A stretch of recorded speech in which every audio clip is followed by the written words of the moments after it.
Hello everyone, I'm Angelo.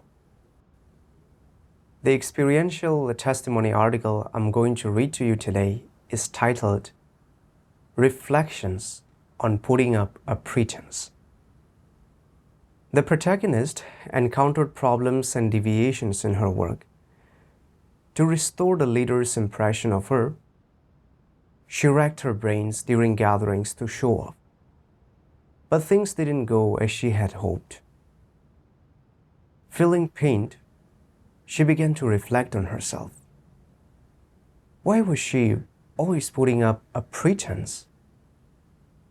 What corrupt dispositions were hidden behind this behavior?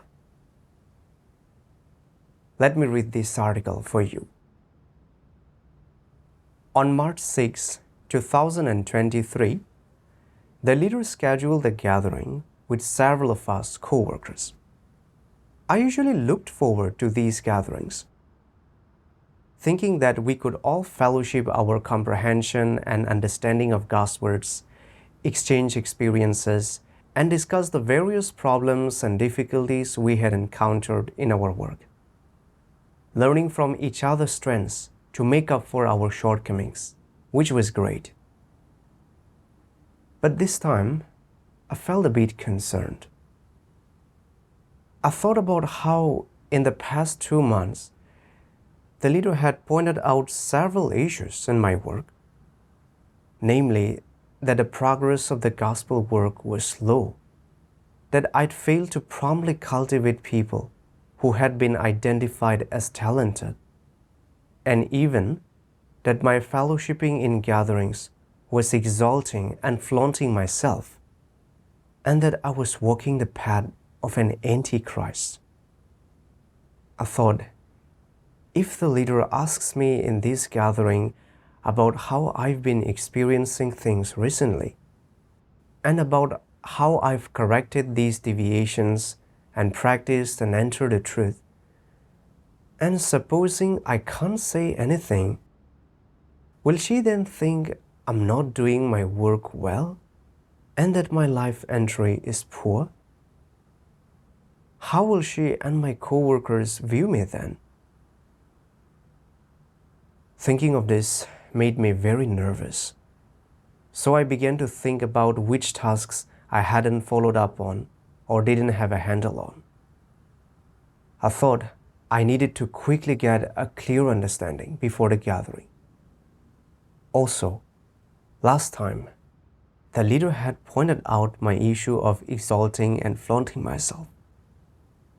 Although I did read some of God's words afterward, I didn't focus on self-reflection and entry. I wondered, if I can't share a genuine understanding, will the leader say that even when faced with pruning, I don't focus on self-reflection and that I'm not someone who pursues the truth? I'd better take another look at the passages of God's words I previously read and ponder them, and strive to be able to articulate some deep insights. That way, the leader can see that even though there are many problems in the performance of my duty, and I reveal corrupt dispositions, afterward I can still seek the truth and practice and enter it to some extent. This way, I will be able to restore my image in the leader's eyes. On the day of the gathering, the leader started as usual by chatting with us about our states. I thought to myself, let the co-workers speak first, so I can hear what experiences and understanding they have gained. I can draw some light from their fellowship, and also use this opportunity to think back more over my own experience and understanding. Hearing how practical my co-workers' fellowship was, I started to feel a bit nervous, thinking, if I don't fellowship well, the leader's impression of me will only get worse. This thought made it hard for me to calm down, and I began to ponder how I could express myself more clearly and deeply during my fellowship. But no matter how much I pondered on it, my understanding remained as shallow as before, which left me feeling a bit discouraged. Forget it. I'll just share whatever it is that I understand. But then I thought, I've already left a bad impression on the leader. If she hears how shallow my understanding is, will she think that I'm not doing my work well and that I have no life entry and consider me for observation or even dismissal? If I get dismissed, how will the brothers and sisters regard me? No, I have to make a better showing of myself. When it was my turn to share my state and understanding, I wanted to present a deep understanding. But the more I went on, the more confusedly I spoke. When I finished speaking, the leader said, "After hearing all you've shared, I still can't tell what your main state is." A coworker also said, "You sound a bit negative. If you truly have understanding and entry, you shouldn't be negative." At that moment, my face felt hot, and I wished I could crawl into a hole. I thought to myself, great, not only did I fail to make a good impression, but I also embarrassed myself even more. The more I thought about it, the more awkward I felt.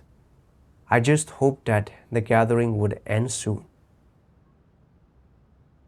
The leader then stopped asking about my state and started inquiring about how I'd handled a report letter. I thought to myself, I'm quite familiar with this situation regarding this report letter, so I can talk about this matter to show myself off a bit. But since the sister I partnered with was also involved, if she speaks first, will the leader think that it was her who has fellowshipped on the situation and handled it?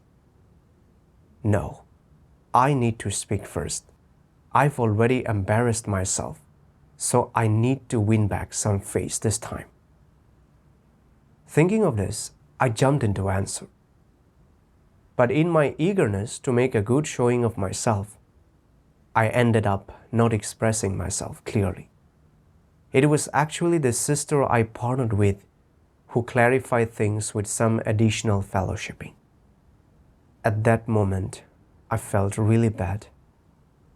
I'd wanted to take the lead and show myself off, but had ended up embarrassing myself even more. That evening, as I reflected on the events of the day, I just couldn't calm my mind, try as I might. I couldn't help but start thinking again on how to win back my lost pride. But the more I focused on this, the more upset I felt, and my head grew foggy. The next morning, during my devotionals, I read a passage of God's words. Do you frequently examine your behavior and intentions as you are doing things and performing your duties? If you rarely examine yourself, can you recognize your corrupt dispositions? Can you understand your true state? After reading God's words, I began to examine myself and realized that my intentions for this gathering hadn't been right. I had wanted to use my fellowshipping about my experience and understanding to showcase myself and to make an impression on others. The more I reflected on my intentions and behavior, the more I felt that my behavior during the gathering had deceitful elements and that I had been engaging in deception. Upon examining this, I began to feel conflicted. Should I tell the leader in today's gathering about my state yesterday? I thought. If I do, how will she and my co-workers view me? knowing I had such despicable intentions during the gathering. But if I don't, how will God view me? After much contemplation, I decided to tell the leader about my real state the day before. However, I spoke with her privately at the time, as I was too embarrassed to discuss it in front of my co-workers. Later, as I further reflected on what I had revealed during the gathering, I thought about how God exposes the hypocrisy of the Pharisees, and I found these words of God. Almighty God says, "How are Pharisees described? They are people who are hypocritical, completely fake, and put on an act in everything they do." What act do they put on? They pretend to be good, kind, and positive. Is this what they are actually like? Absolutely not. Given that they are hypocrites, everything that is manifested and revealed in them is false. It is all pretense. It is not their true face. Where is their true face hidden? It is hidden deep within their hearts, never to be seen by others. Everything on the outside is an act. It is all fake. But they can only fool people. They cannot fool God. If people do not pursue the truth, if they do not practice and experience God's words, then they cannot truly understand the truth. And so, no matter how nice sounding their words are, these words are not the truth reality, but words and doctrines. Some people only focus on parroting words and doctrines. They ape whoever preaches the highest sermons, with the result that in just a few years, their recital of words and doctrines grows ever more advanced, and they are admired and venerated by many people, after which they start to camouflage themselves and pay great attention to what they say and do, showing themselves to be especially pious and spiritual. They use these so-called spiritual theories to camouflage themselves. This is all they talk about wherever they go, specious things that fit with people's notions, but which lack any of the truth reality. And through preaching these things that are in line with people's notions and tastes, they mislead many people. To others, such people seem very devout and humble, but it is actually fake. They seem tolerant, forbearing, and loving, but it is actually a pretense. They say they love God, but it is actually an act. Others think such people holy, but it is actually fake. Where can a person who is truly holy be found? Human holiness is all fake. It is all an act, a pretense. On the outside, they appear loyal to God, but they are actually just performing for others to see. When no one is looking, they are not the slightest bit loyal, and everything they do is perfunctory. Superficially, they expend themselves for God and have given up their families and careers. But what are they doing in secret? They are conducting their own enterprise and running their own operation in the church, profiting from the church and stealing offerings secretly under the guise of working for God. These people are the modern hypocritical Pharisees. God's words expose that the Pharisees are hypocritical, adept at disguising themselves. Their speech and actions are driven by ulterior motives and purposes. They do not follow God's way, but instead preach words and doctrines to showcase themselves. They use outwardly good behavior to adorn and package themselves, and thereby appear humble and loving and patient with others. They even stand on street corners praying, so others can see their piety and perceive them as people who love God. The Pharisees disguise and adorn themselves with the intention and purpose of misleading others and gaining people's admiration and support, all to maintain their own status. Reflecting on what I had revealed, I realized that I had been similar to the Pharisees. In the last gathering, the leader pointed out the problems in my work. Worried about the leader's negative view of me, I had wanted to perform better in this gathering to restore my image in her eyes. I hadn't handled some tasks properly and didn't grasp the details. Fearing the leader would see through this, I quickly took steps to look into the details and was more diligent in my work and gatherings than usual. My aim was to make the leader think that I could still do some actual work.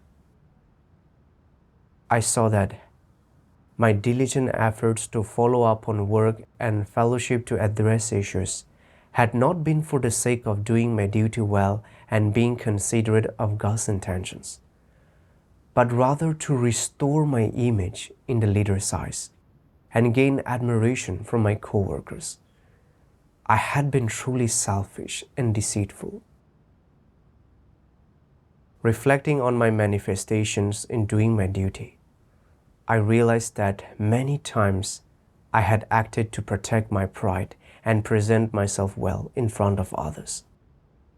There had even been occasions when the leader had followed up to find out about the work and I had not yet done some tasks. But being worried that she might say I was inefficient, I had lied and said I was already following up and hurried to do the work afterward. Reflecting on what I had revealed most of the time and my performance during the gathering, I felt quite upset.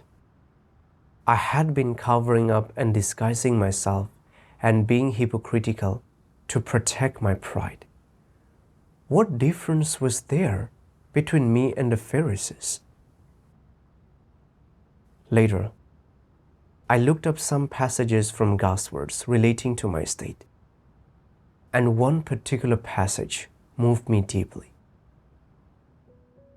Antichrists are quite sensitive when it comes to their status among other people. When in a group, they don't believe their age and physical health are of any importance. What they believe to be important is how the majority sees them, whether the majority gives them time and saves them a place in their speech and actions, whether their status and position in the hearts of the majority are high or ordinary, whether the majority sees them as high up or ordinary or nothing special, and so on. What the majority considers their credentials of faith in God to be like, how weighty their words are among people. That is, how many people approve of them, how many people praise them, give them the thumbs up, listen attentively, and take it to heart after they say something. Moreover, whether the majority sees them as having great or little faith, what their determination to endure suffering is like, how much they give up and expend, what their contributions to God's house are like, whether the post they hold in God's house is high or low, what they've suffered in the past, and what important things they've done. These are the things they are most concerned about. Antichrists mainly focus on making effort with giving sermons, and with how to explain God's words in a way that shows themselves off and gets others to think highly of them. While they're making this effort, they're not seeking how to understand the truth or how to enter the truth reality, but rather they're pondering how to remember these words, how they can show off their strengths to even more people, so that even more people come to know that they're really something, that they're not just ordinary people, that they're capable, and that they're higher up than ordinary people. Harboring these kinds of ideas, intents, and views, antichrists live among people doing all kinds of different things. Because they have these views, and because they have these pursuits and ambitions, they cannot help but engender good behaviors, correct sayings, and good actions of all kinds, great and small. God's words expose that antichrists do their duty solely to pursue a high status among people, aiming to gain their approval and admiration through their words and actions. To secure their status, they forsake things and expand themselves, endure sufferings and pay a price, engaging in many good deeds. They also put effort into God's words, equipping themselves with words and doctrines, so they can preach them before others. Comparing myself to them, I realized I was the same. I had prioritized my pride and status above all else. Once my flaws and issues in doing my duties had been exposed, I tried all kinds of ways to recover my standing. I clearly hadn't focused on reflecting on the issue of exalting and flaunting myself, nor did I have a true understanding. But I had still tried to package and adorn myself, deceiving the brothers and sisters. I saw how deceitful I was. Doing things this way was essentially deceiving God, something detested and condemned by Him. Thinking of this, I felt some fear, realizing that if I didn't change my state, I would be spurned by God. Later, I reflected on how I always wanted to maintain a good image in people's eyes, and realized that I was governed by the satanic poisons of people need their pride just as a tree needs its bark, and a man leaves his name behind wherever he stays, just as a goose utters its cry wherever it flies. I recall that recently God had fellowshipped about this aspect of the truth, so I found relevant passages in God's words to read. Almighty God says, "The saying, 'People need their pride just as a tree needs its bark,' is intended to make people attach importance to living out their bright and colorful side and doing more things that make them look good, rather than doing things that are bad or dishonorable, or exposing their ugly side, and to prevent them from living without pride or dignity.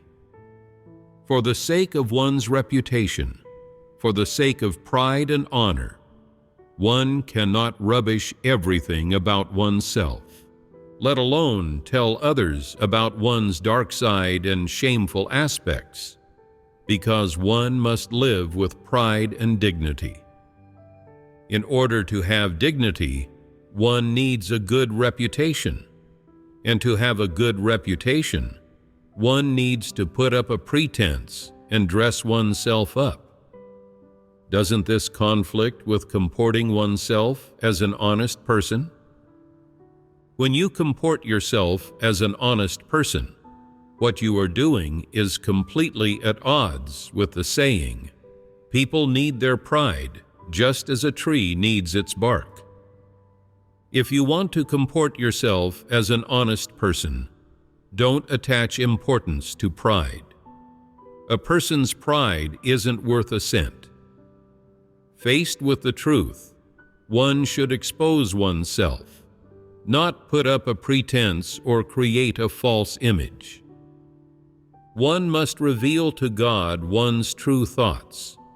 the mistakes one has made, the aspects that violate the truth principles, and so on, and also lay these things bare to one's brothers and sisters.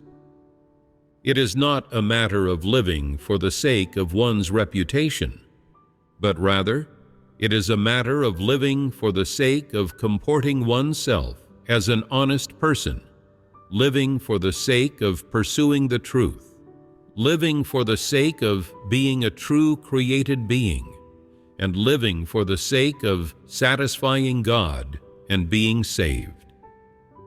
But when you don't understand this truth, and don't understand God's intentions, the things that are conditioned into you by your family tend to dominate.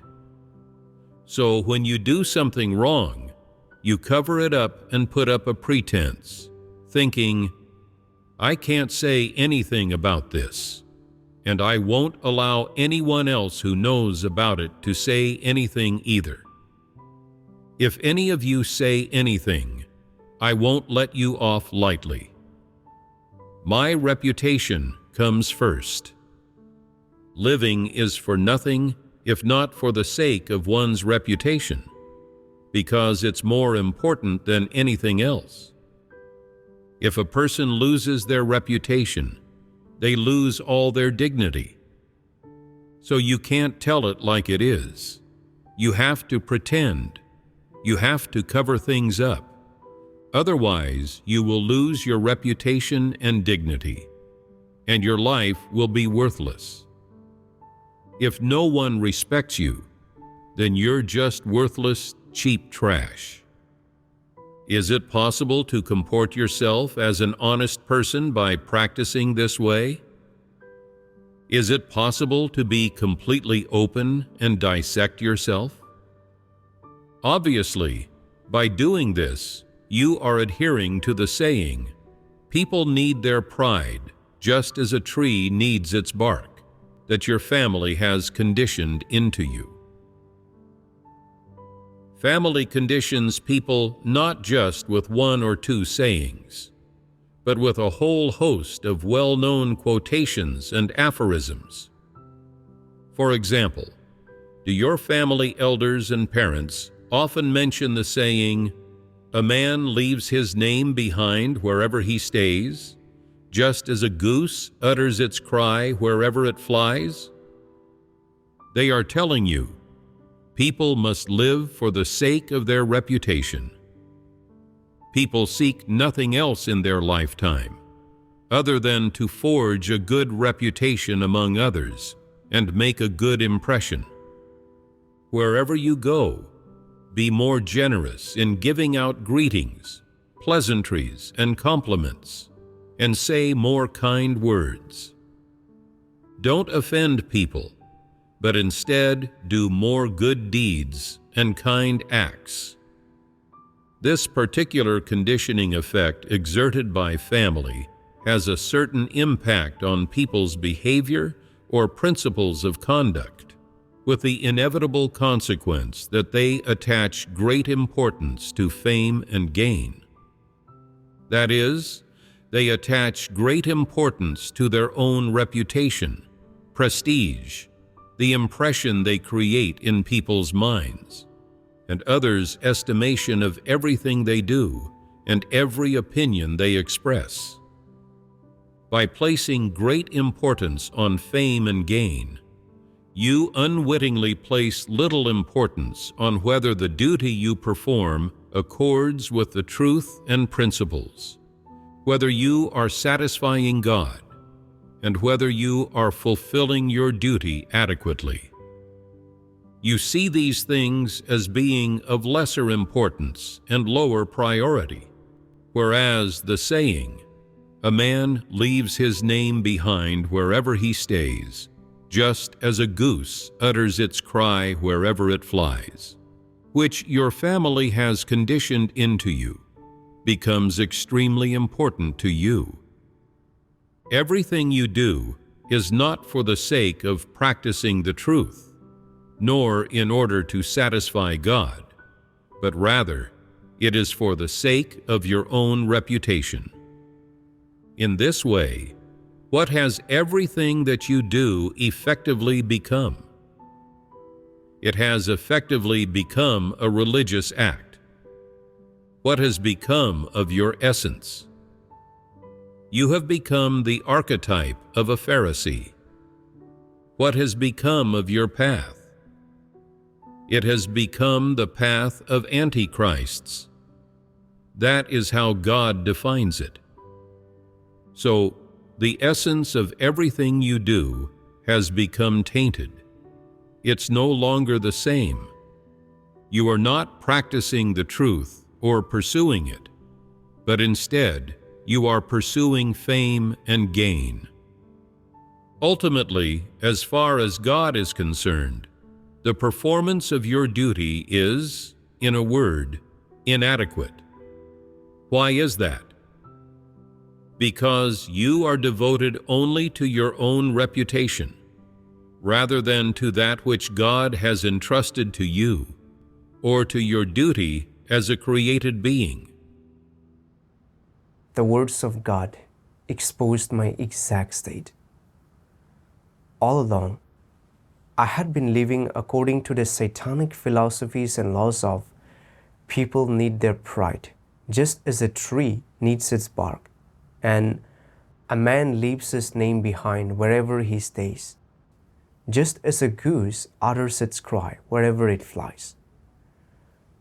When I was young, my parents often said, people live for their pride, and frequently said things like, look at so-and-so's child, bringing disgrace to their parents.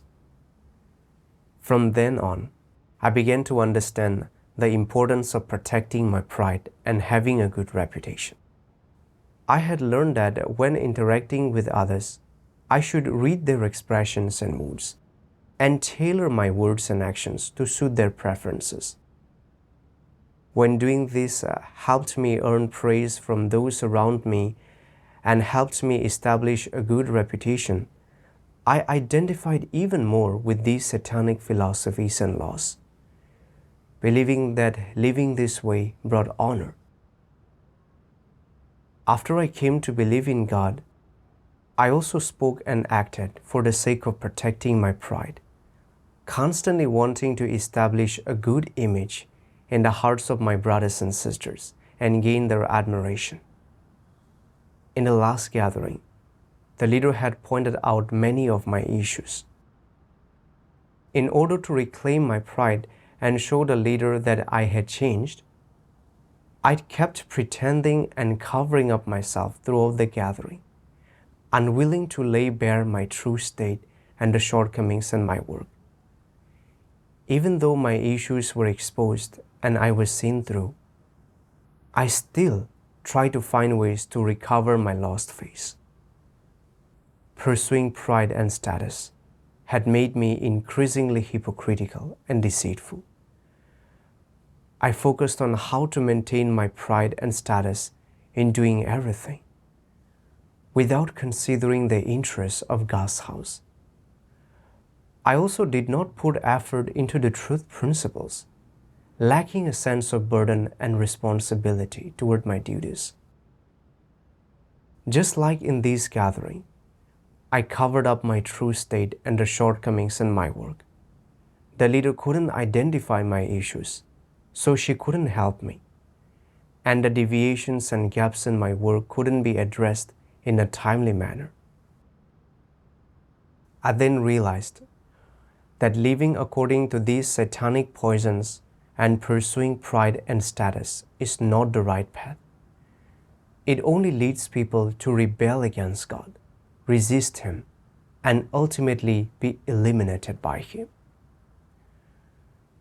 Realizing this, I became unwilling to continue being corrupted and used by Satan, which would ruin my chance to gain the truth and be saved. I wanted to put aside my pride and status and pursue being an honest person according to God's requirements. Afterward, I read another passage of God's words. Almighty God says, "You must seek the truth to resolve any problem that arises. no matter what it is, and by no means disguise yourself or put on a false face for others. Your shortcomings, your deficiencies, your faults, your corrupt dispositions, be completely open about them all and fellowship about them all. Do not keep them inside.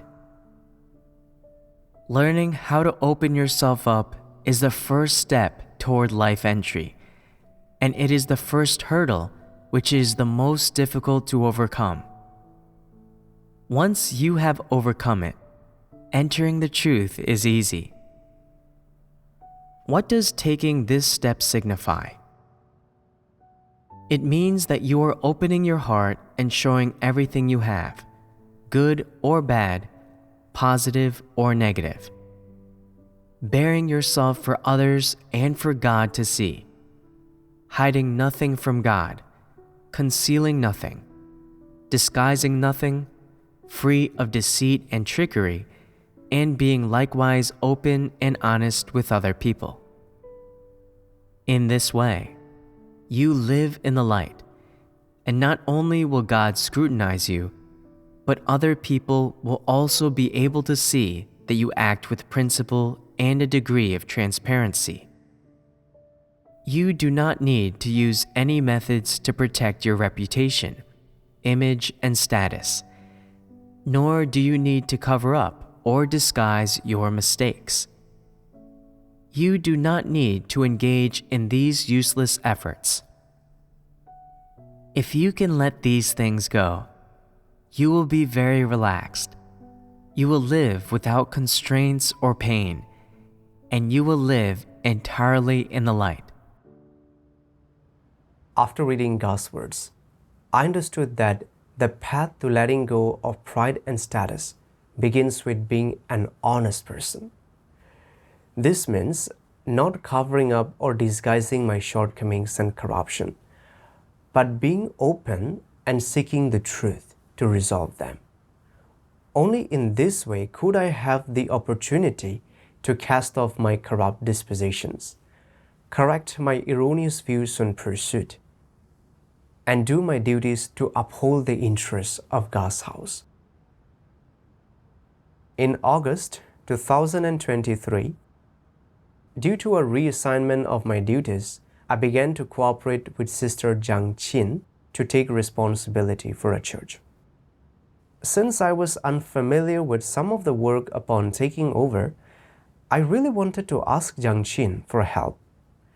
However, I worried that asking her would expose my shortcomings, and I thought she might say, "You've been a church leader before. How come you seem to know nothing? That's really poor." When I revealed these thoughts, I held back the issue and thought, forget it, I'll figure it out on my own.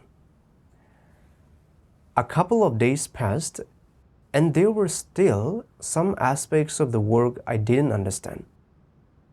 I began to feel anxious, and it was then that I realized my reluctance to ask Jiang Qin was just another way of protecting my pride and putting up a pretense. I thought of a passage of God's words. You should first think of the interests of God's house. Be considerate of God's intentions and consider the work of the church. Put these things first and foremost. Only after that can you think about the stability of your status or how others regard you. I silently prayed, unwilling to live for my pride any longer.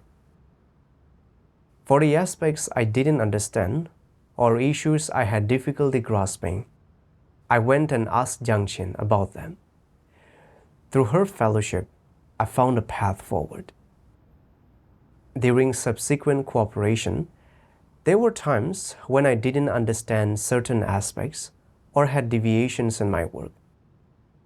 And I occasionally still wanted to say things or cover up my shortcomings for the sake of my pride. However, remembering that God likes honest people and loathes deceitful ones, I realized that I needed to practice the truth and be an honest person according to God's requirements. Only by doing so could I cast off the corrupt dispositions of pretense and hypocrisy. With this in mind, I was willing to rebel against myself, to open up about my shortcomings and corruptions, and no longer felt so constrained or bound by concerns about protecting my pride. Thank God. I finished reading this letter. Thank you for watching, and see you next time.